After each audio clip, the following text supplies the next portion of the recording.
Welcome back to the program. We got a lot of serious stuff to talk about tonight. But first, Jostradamus has struck once again.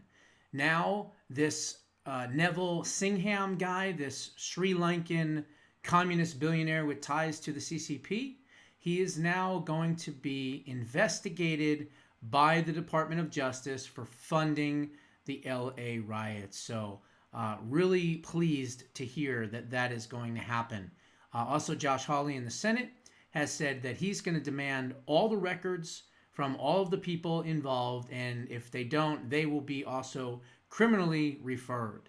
Also, there's been over 330 arrests, including 113 with prior records, and some of them aggravated assault, rape, robbery, murder even.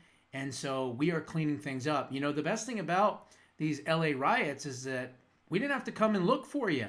You came out of the woodwork. You made it easy for ICE to round you folks up and get you the hell out of the country. So continue to come out into these cities over the weekend, which, by the way, the military and the National Guard will be deployed to 5 major cities, which is great. And if you're out and about, well, guess what? You're probably going to be arrested and you'll be a lot easier to find so that we can get you out of the country that much quicker. Okay? But enough about that. We are hearing some major developments coming out of the Middle East, and these are some really serious developments. Apparently, we have taken a lot of personnel out of the embassies in and around different locations in the Middle East because it looks like Israel is planning on striking Iran. Now, I don't know when it's going to happen, but I do know that talks between the United States and Iran have not been going as well as President Trump and his administration had hoped. And so, therefore, it's possible that President Trump has given the green light to Benjamin Netanyahu to take care of business. So we're going to see what happens, but this is coming out right now. After Iran threat over nuclear talks, evacuating dependents and non-essential staff from embassies and bases in Iraq, Kuwait, and Bahrain. In response to a threat by Iran to attack U.S. bases in the region if the nuclear talks did not work, the state and defense departments have authorized the evacuation of dependents and non-essential staff from embassies and bases in the region, mainly Iraq, Kuwait, and Bahrain. The threat by Iran comes as negotiations between the United States and Iran over the fate of their nuclear program continue, with the U.S. insisting on that they give up the enrichment of uranium 100%. And President Trump is not going to change his mind on that. He has told them no uranium, no enrichment whatsoever at all. Otherwise, we will respond accordingly, is what he's been talking about. And President Trump has said it's not going to be good for Iran if they don't listen. So that's where we're at right now. Don't know when it's going to happen. I mean, by the time I put the show up tonight, maybe we'll be hearing from, the middle of the night it'll be happening, or maybe tomorrow, or maybe it won't happen for a couple of days or a couple of weeks. I don't know. But we are definitely getting some information here showing that it could happen. And more importantly, President Trump was on the way. He was dressed up, black tie affair, to go to an event tonight. And somebody asked him, why are you removing people from these embassies? And he said, you'll just have to wait. So, I don't know. Sounds like something's going on. We shall see. Okay. Now, I have a major problem right now with President Trump. I am not happy about what he is about to do. He apparently has been boasting on Truth Social that he has made a deal with China, the CCP, right, President Xi, and what he is saying is that it's a deal for mineral rights and things like that, and rare earth mineral precious metals. But as part of this deal, he is going to allow 280,000 Chinese nationals that are in our colleges, our universities, and our research centers to stay here. What the hell is he thinking? Okay? What the hell is he thinking? I cannot even believe this. President Trump announced Wednesday that he has, quote, secured a significant deal with America's biggest economic and military rival, with one critical detail stoking a lot of controversy, even among his biggest supporters. Trump wrote on Truth Social that he had, quote, completed a new agreement with the Chinese dictator Xi Jinping. The first part of the agreement is that the U.S. will receive magnets and any necessary rare earth metals from China.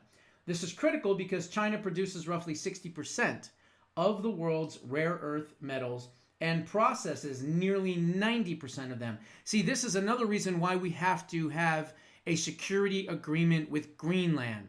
Because Greenland, we wouldn't have to make a deal like this if we actually could work out some type of an agreement with Greenland, because Greenland has even more precious metals and rare earth minerals than even China does. Problem is, they're buried under all that ice. So, if we could work out an agreement with them, we wouldn't have to do a dangerous deal with the devil, because that's exactly what Xi Jinping and the CCP are.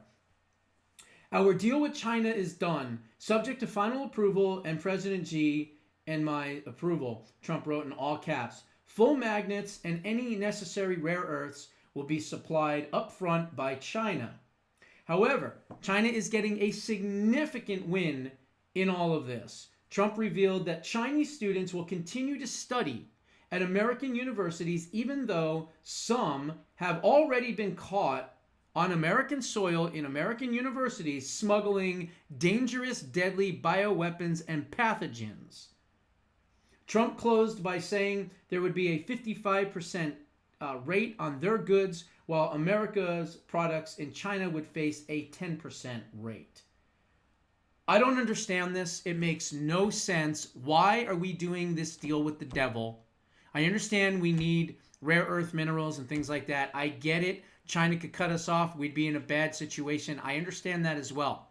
But to allow these Chinese nationals and these students to stay in our universities when we just have had numerous Chinese nationals in our colleges and universities and research centers smuggling in pathogens that I just talked about less than a week ago. Why are we doing this? This makes no sense. Is there going to be any safeguards? Is there going to be any checks and balances on these students? Are we going to be able to go in and inspect to make sure that these kids are not causing bioterrorism and then sending it back to the PLA, the People's Liberation Army in the communist China?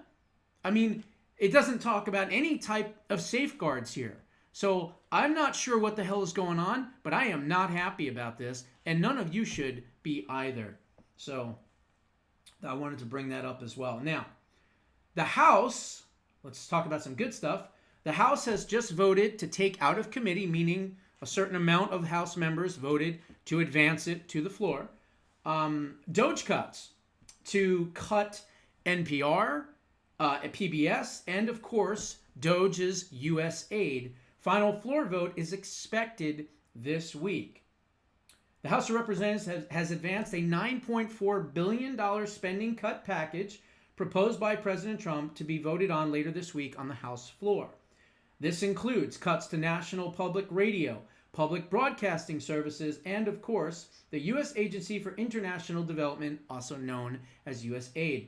$8.3 billion is set to be cut from USAID, the far-left agency that the Trump administration is accused of funding foreign programs that do absolutely nothing to advance American interests. The president ordered NPR and PBS to be defunded last month. The rescissions package cuts over $1 billion from the Corporation for Public Broadcasting, of course, CPB.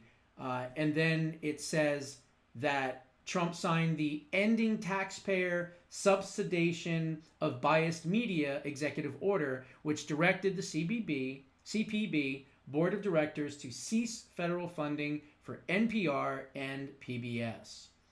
So we shall see what happens, but it's a start. It's a move in the right direction. Maybe we can piecemeal a lot of the DOGE cuts Apparently they don't want to do them all at once. Well, if we have to do 10 to 12 rescissions for, a few billion here and a few billion there, it doesn't matter how it gets done. Let's just get it done. So we'll see what happens. We'll be following it closely. Hopefully this moves. It's already moved out of committee, which means it's going to be a full vote on the House. And these Republicans better get their asses in gear, and they better vote to completely defund PBS, NPR, USAID, and everything else. So we'll see what happens. Okay, so this one's just going to be quick and easy. Nothing really to talk about.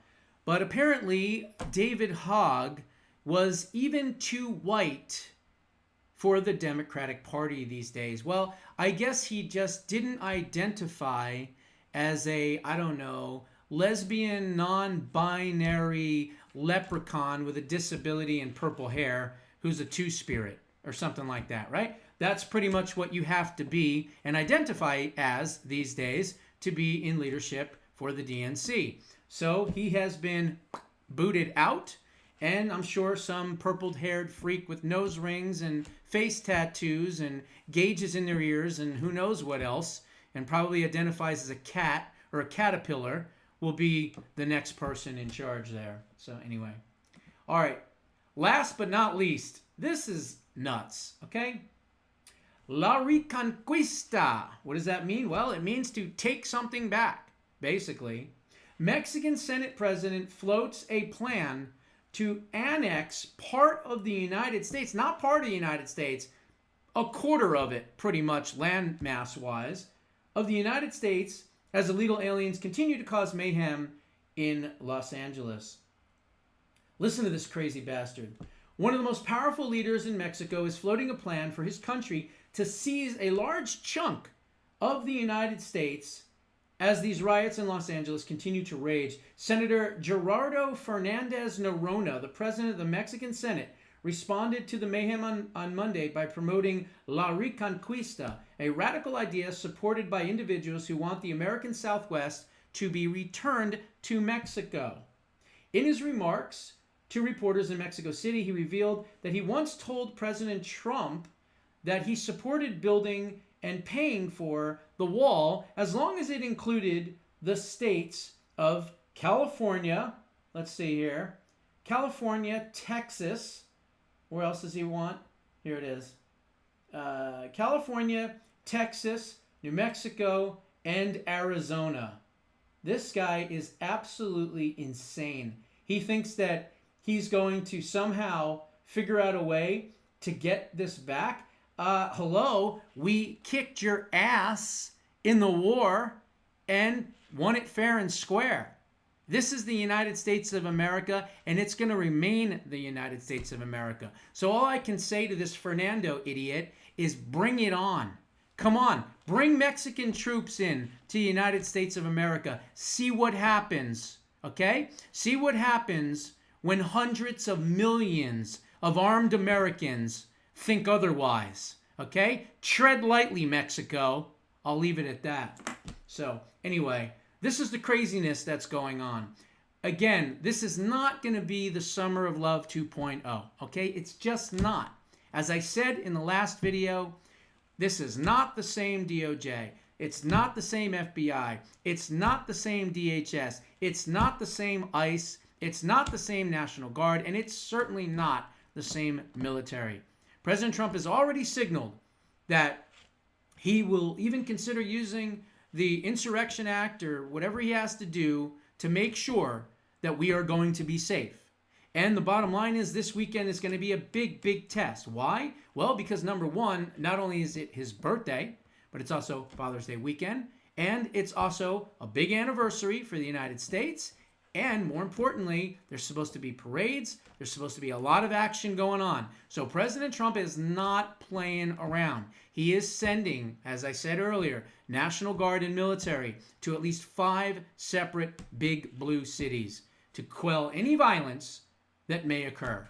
So tread lightly, rioters as well.